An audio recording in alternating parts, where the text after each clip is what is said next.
Pembangunan Ibu Kota Nusantara diklaim sesuai jadwal yang ditetapkan oleh pemerintah pusat.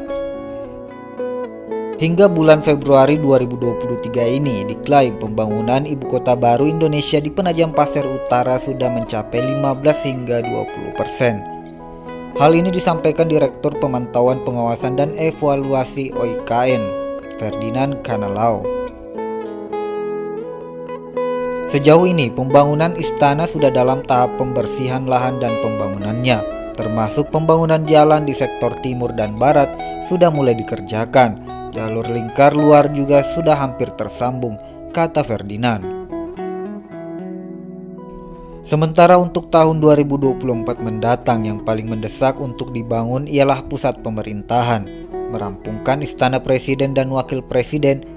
Kantor Sekretaris Kementerian Negara dan Pas Pampres harus segera diselesaikan. Dilanjutkan dengan pembangunan 4 kantor Kementerian Koordinator, di mana setelah selesai akan dijadikan kantor bersama untuk semua kementerian sementara waktu. Nah, kebetulan tadi ada yang komentar juga nih, katanya kenapa yang diinformasikan selalu Istana Presiden, kantor menterinya gimana? Gimana ASN bisa pindah sebelum 2024 itu? Nah, jadi nanti akan ada dibangun juga Kementerian Koordinator sebelum 2024 itu. Nah, Kementerian Koordinator ini dijadikan sebagai kantor bersama, sementara menunggu pembangunan di tahap-tahap selanjutnya.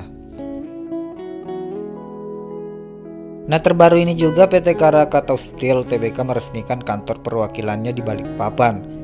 Peresmian dihadiri Direktur Utama Krakatau Steel Purwondo Widodo, Direktur Utama PT Krakatau Baja Konstruksi Hernowo, dan Direktur PT Utama Krakatau Pip Industri PT KPI Utomo Nugroho.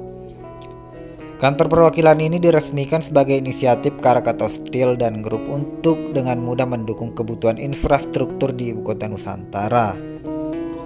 Purnomo menyampaikan dengan kapasitas produksi baja mencapai 6,9 juta ton dan jaringan infrastruktur serta bisnis supporting terintegrasi, Krakatau Steel Group akan dapat memenuhi kebutuhan pembangunan nasional, terutama pembangunan IKN. Ia menambahkan dengan adanya kantor perwakilan Krakatau Steel di Balikpapan, dengan mudah mobilitas Krakatau Steel dalam menangani proyek di daerah Kalimantan. Sementara itu, Direktur Utama PT KPI Utomo Nugroho menyebut pihaknya telah ikut menyuplai kebutuhan proyek di IKN.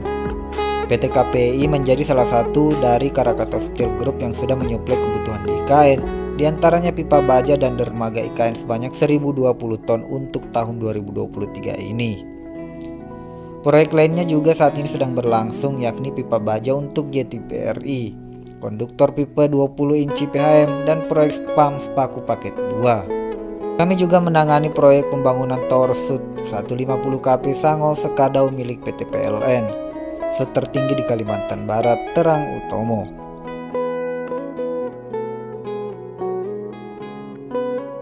Sedangkan informasi terbaru lainnya juga datang dari penyediaan air bersih di IKN. Menteri PUPR Basuki Hadi Muljono ingin sistem pengelolaan air baku di Ibu Kota Nusantara menggunakan metode ozon seperti Korea Selatan.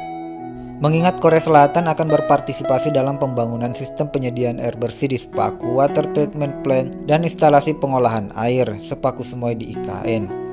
Hal itu diutarakan saat pertemuan bilateral dengan General Manager Key Water dan Sekretaris Jenderal Asia Water Koil Cho Yong-dok di Jakarta.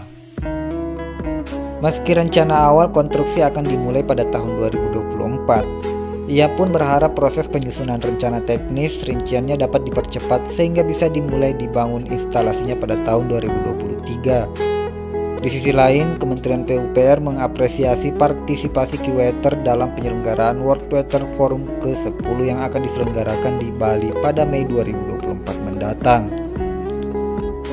Dia meyakini Keywater memiliki pengalaman, teknologi, dan kapabilitas yang sangat baik dalam sektor pengelolaan air, sehingga harapannya melalui event tersebut dapat mempercepat kerjasama antar kedua negara ini. Saya pikir pengelolaan sektor air Korea Selatan merupakan salah satu yang terbaik di dunia. Jadi kami mengharapkan kerjasama yang lebih kuat, terutama di bidang inovasi teknologi dan knowledge sharing, pungkasnya.